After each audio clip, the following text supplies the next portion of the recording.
intense stare. Jermaine Corley makes his way to the ring. We shout out Yonkers, New York. We shout out money-earning Mount Vernon, Iona College. Now, Jermaine Corley steps inside the ring, ready for action.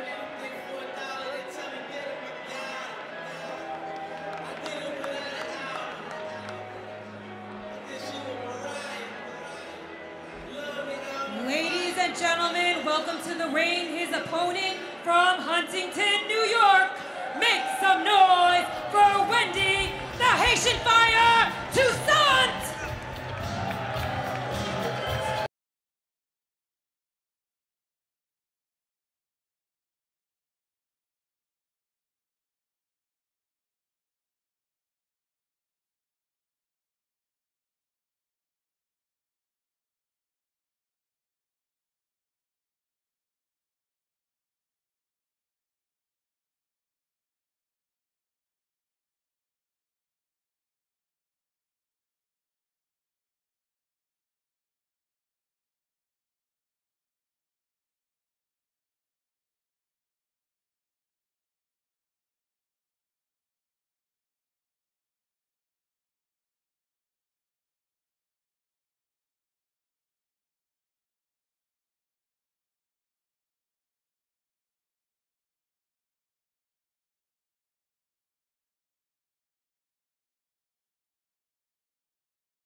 Good evening, ladies and gentlemen, and welcome again to the Paramount in Huntington, New York. Welcome to all the fans in the house and all the fans watching around the world on Fight.tv and Fight Network. This bout is scheduled for 6 rounds of action in the Super Welterweight division. It is brought to you by Joe DeGuardia Star Boxing and sponsored by Modell Sporting Goods, the Tudor Advisory Group, 94.3 The Shark, Core BTS in association with Barracuda, the Inn at Fox Hollow, and Safety Mat, always in your corner.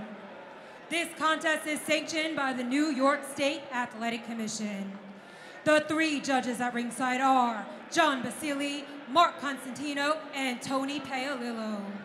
And inside the ring, controlling the action at the sound of the bell is referee Al Lobianco. Now introducing first, fighting out of the blue corner. He is wearing the gold and white trunks. He weighed in at 146.2 pounds. He comes to us tonight with a professional record of 3 victories, 8 defeats, 1 draw, one of those victories coming by way of knockout. He is representing Mount Vernon, New York, Jermaine Real Steel Corley. And introducing across the ring his opponent fighting out of the red corner. He is wearing the black, white, and gold trunks. He weighed in at 152.8 pounds. His professional record, a perfect one. He comes to us tonight with a professional record of 10 victories, 0 defeats. 4 of those victories coming by way of knockout. Representing Huntington, New York, Wendy Haitian Fire Toussaint!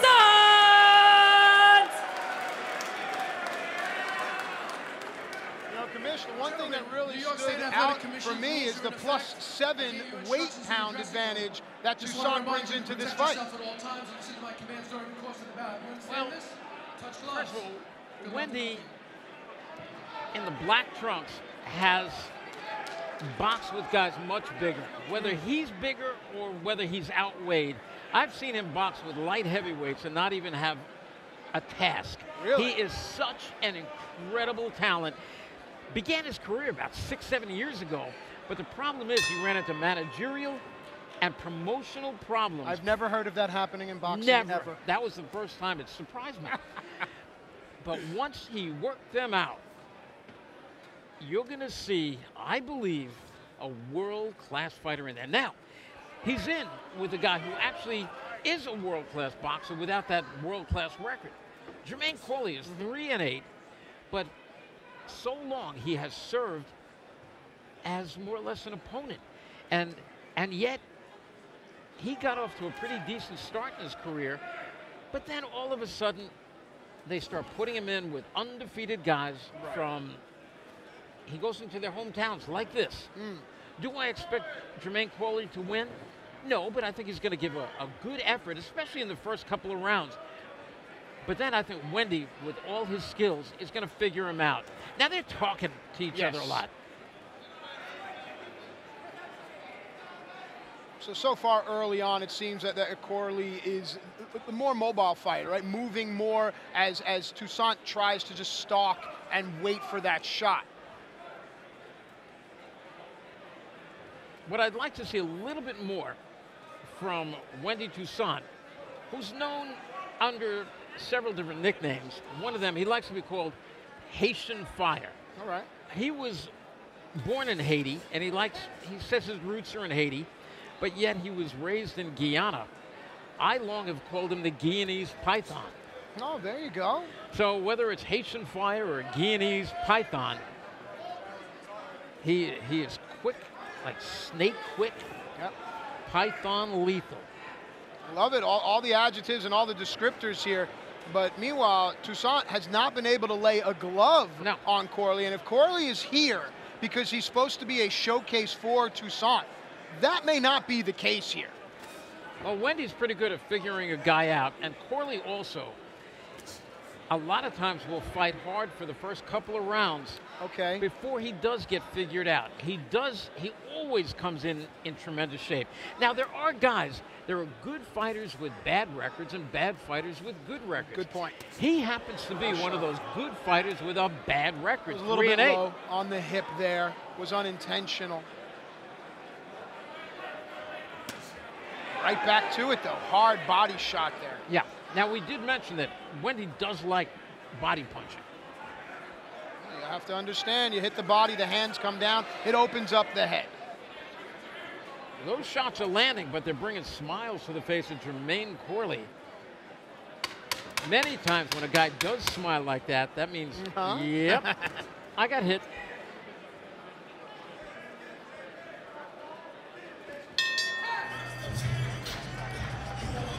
You know, it's funny, they're being very respectful of each other, especially Corley of Wendy Toussaint. And at the weigh-in yesterday, I thought they were going to have to separate the two of them. They were in each other's face, and I know how friendly Wendy can be. There was nothing friendly about that man yesterday. And you made a good point. He does resemble a little bit like Errol Spence. Absolutely. And if he continues to fight at 152, then there are going to be certain names that perhaps this young man will see. Errol Spence, Terrence Crawford. If he moves up maybe to 154, there are other names. But right now, the only name that Wendy Toussaint needs to be concerned with is Jermaine Corley. I don't think he needs to be thinking about the Jamel Charlos and the rest of the Julian Williamses of the world. No, not yet, not yet. Wendy's problem in his career has been inactivity. He made his debut in July 13. He's had 10 fights in 7 years. That's just not a lot of fights. No. His last fight was last June up at Resorts World for Star Boxing. June. I mean, it's been about 9 months since his last fight. You can't be taking off that kind of time and stay sharp. There's a large swatch of Vaseline on Corley's beard. If the Vaseline gets on the gloves, allows the gloves to slip. Vaseline can get into the eyes as well. See now, and Corley's doing exactly what he said he was going to do. I'm going to stay on Wendy's chest. And if he does, Wendy's a damn good infighter, not just from the outside. And Wendy is a tall 154-pounder. Might just be a shade over 6 feet tall. You're not going to see Wendy throw many wild right hands like that. That was from the outside, almost from another zip code. I think Wendy is noticing, and there it is again. It's the third, fourth time. There is a lot of success with that sweeping hook to the body and then following it up with the 1-2 up top. Toussaint has what I like to call a high fight IQ. It seems to me, in only 2 rounds of watching him, a bright, smart fighter. See, and right now, he's just beating Corley down. Before, Corley was moving and trying to box. Oh, that hurt. That hurt. That hurt. Down he goes. I think he hurt his eye. I don't know if this is going to be able to continue. This one's going to be over, I do believe. It was a body shot. We alluded to it. That hurts. And there is blood from the eye. Yeah, he took just a slashing. That's it. That's it. You know, he hadn't waved it over yet. I'm good, I'm good, he says. It's a cut above the eye, and if the blood drips in. He didn't beat the count. I don't know why he's complaining. He did not beat the count. He was counted out by. I thought it was the.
Referee Lobianco stops the bout 1 minute and 52 seconds into round number 2 for your winner and still undefeated from Huntington, New York, Wendy the Haitian Fire Toussaint. Well, see now, what I'd like to see, if I'm his manager, I try to get him back in the ring. There's no more of these layoffs. Yeah, no more 6 months, 8 months, 9 months. Forget it. He didn't take any hard shots. Let him take tomorrow off. Let him take the weekend off. Let him get back in the gym on Monday and try to get a fight ASAP. Yeah, build your momentum. That's what you do in the sport. A sample, a nibble, if you will, of Wendy Toussaint. I'm very impressed because I'm telling you, if this young man we would like to was to acknowledge stay some active, star boxing he is a force in the junior middleweight in the crowd division. Is Danny Gonzalez. He is from Woodhaven, Queens.